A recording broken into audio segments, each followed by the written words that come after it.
Hi friends, कैसे हैं आप लोग। मेरा नाम Hariom Gupta. Welcome to HG all information. तो आई होप आप लोग अच्छे होंगे। फ्रेंड्स, हम लोग आज देखने वाले first semester human anatomy and physiology का क्वेश्चन पेपर। ठीक है, इसको आपको देखने के बाद ये अंदाज़ा मिल जाएगा कि आखिर एग्जाम में क्वेश्चन पूछे कैसे जाते हैं एंड कैसे इन्हें हमें लिखना होगा ताकि आपके अच्छे मार्क्स से आएँ और बैक सप्ली वगैरह ना लगे। ठीक है, तो उन सभी चीज़ों को हम देखेंगे। अभी ये 2023 का क्वेश्चन पेपर है और ये वाला क्वेश्चन मेरे टाइम पे आया था। ठीक है, तो चलो देखते हैं एक एक करके और समझते हैं। इनमें टोटल फ्रेंड्स जो होता है एग्जाम क्वेश्चन पेपर, यहाँ आप देख सकते हो। पहले तो आपको कुछ यहाँ पे रोल नंबर वगैरह डालने को दिया जाता है, फिर यहाँ पे आपका जो BP कोड है 101T। ठीक है, और इसके बाद आपका यहाँ पे पेपर ID जो कि आपको अपने क्वेश्चन पेपर की जो कॉपी होती है उसमें फिल करना होता है। और जस्ट इसके नीचे हम आएंगे तो यहाँ पे कुछ टोटल 75 मार्क्स के जो क्वेश्चन पेपर हो रहा है और टाइम जो इसका 3 घंटे का समय आपको मिलता है इसे करने में। बट कम ही टाइम मिल पाता है क्योंकि कॉपी का फॉर्म फिल करने में ही करीब 15 से 20 मिनट चले जाते हैं। बाकी चलो और भी देखते हैं आगे, क्वेश्चन की तरफ हम आगे बढ़े। तो यहाँ पे आपके टोटल 3 सेक्शन मिलते हैं। पहला है सेक्शन A। ठीक है, इसमें आपके सभी टोटल 10 क्वेश्चन होते हैं और सभी 2-2 नंबर के होते हैं। ठीक है, तो आप लोग देख सकते हो 2-2 नंबर क्वेश्चन होते हैं तो उसी हिसाब से लिखना पड़ता है। जैसे 2 नंबर क्वेश्चन आपके या 3 से 4 लाइन के बीच में आपका इसका आंसर देना पड़ता है। जैसे आपको पहला क्वेश्चन यहाँ पे दिया है, डिफाइन एनाटॉमी एंड फिजियोलॉजी। यहाँ पे सिंपली यही डिफाइन करना है, anatomy and physiology, human anatomy physiology क्या है, इसका यूज क्या है, बस यही लिखना है। उसके बाद क्वेश्चन है write the name of 2 neurotransmitter. जो न्यूरोट्रांसमीटर होता है उसका 2 नाम से लिखना है, 2 नेम लिखना है। ठीक है, न्यूरोट्रांसमीटर जो कि हमारे ब्रेन का एक पार्ट होता है। उसके बाद हमारा आ गया है write the name of universal donor, मतलब जो हमारा ब्लड होता है कौन सा होता है, ABCO कौन सा होता है जो कि यूनिवर्सल डोनर होता है। ठीक है, उसमें ये बताना है। उसके बाद सिनेप्स है जो कि हमारे ब्रेन का ही पार्ट होता है। ठीक है, उसके बाद आपका आ जाएगा क्वेश्चन नंबर C है, what is mean by the RS factor. RS factor क्या होता है, ये भी एक ब्लड का ही पार्ट है, इसको भी आपको बताना है। उसके बाद D है आपका right about the 2 main function of the lymphatic system. तो आपके लिम्फोटिक सिस्टम के बारे में आपको यहाँ पे 2 नंबर में पूछा गया है। आपको मेन फंक्शन बताना आखिर इसका यूज क्या होता है, मतलब काम क्या होता है, क्या मेरे शरीर में ये लिम्फोटिक सिस्टम करता है।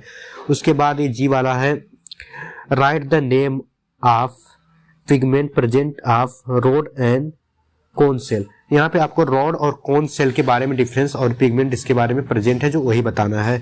उसके बाद यच आपका आ जाता है यहाँ पे name the bone present in year.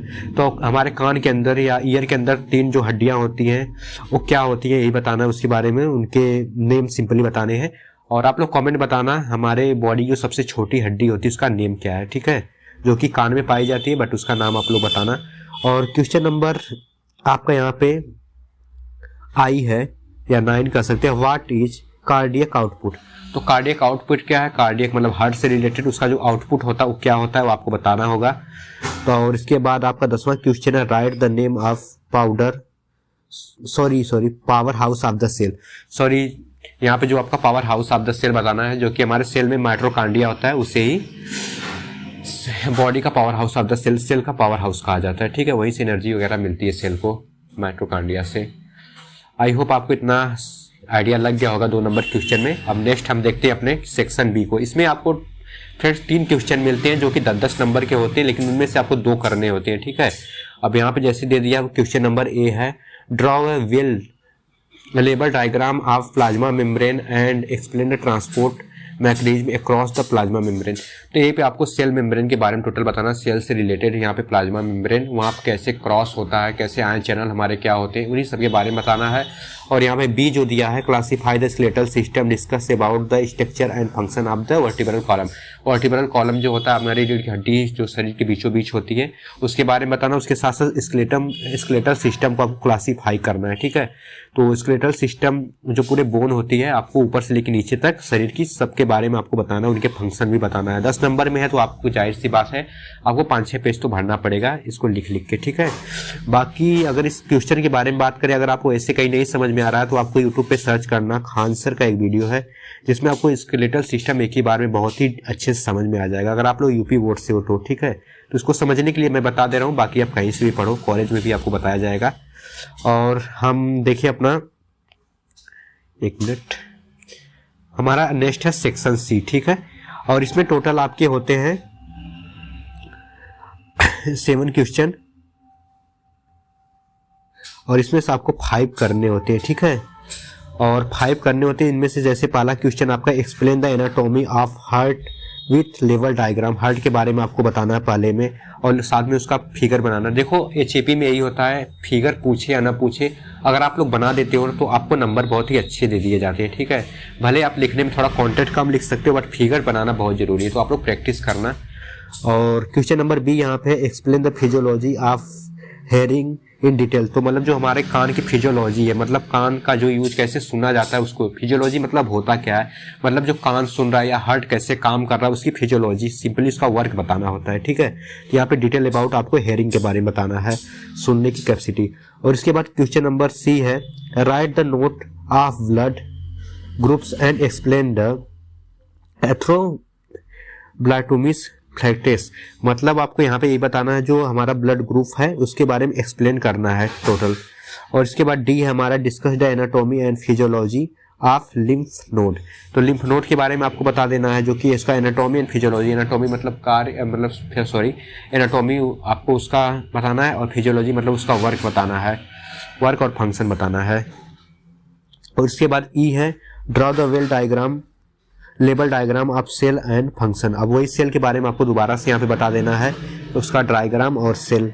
और क्वेश्चन नंबर एफ है write the short note of mitosis, तो आपको माइटोसिस के बारे में भी यहाँ पे बताना, 7 नंबर में है तो आपको कम से कम 3 से 4 पेज इसमें भी लिखने पड़ेंगे, ठीक है। बाकी कंटेंट के ऊपर है, आप लोग कॉपी भरने पे ध्यान मत देना, जो आपका एक्चुअल कंटेंट है वही लिखना। और जी है आपका describe the basis anatomy of I and help of diagram, तो आपको अपने आई के बारे में, पूरा आंख के बारे में आपको टोटल बताना है, वो भी डायग्राम के साथ, क्या क्या कौन कौन सी लेयर पाई जाती है, ऊपर स्कैरिस, कॉर्निया, रेटिना, सबके बारे में आपको हेडिंग डाल डाल के लिखना होगा, ठीक है। तो फ्रेंड्स ये था एक ओवरव्यू जो कि क्वेश्चन पेपर का, बाकी इसमें 5 ही आपको करने हैं, इनमें से 2 आपको करने हैं सेक्शन बी में से, और आपके सेक्शन ए में से जितने आपको आ रहे हैं टोटल 10 क्वेश्चन 10 कर देना, आपके अच्छे मार्क्स आएंगे, ठीक है। तो कुछ ज़्यादा टफ नहीं है, आप लोग बस तैयारी करो।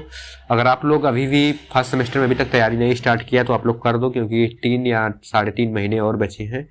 तो अगर आप 2-3 साल के क्वेश्चन पेपर को भी अच्छे से तैयार कर लेते हो तो आपके काफ़ी अच्छे मार्क्स आ सकते हैं, ठीक है। बाकी कुछ और पूछना है और क्वेश्चन पेपर के बारे में जानना है तो कमेंट करना। बाकी मिलते हैं नेक्स्ट वीडियो में, तब तक के लिए जय हिंद।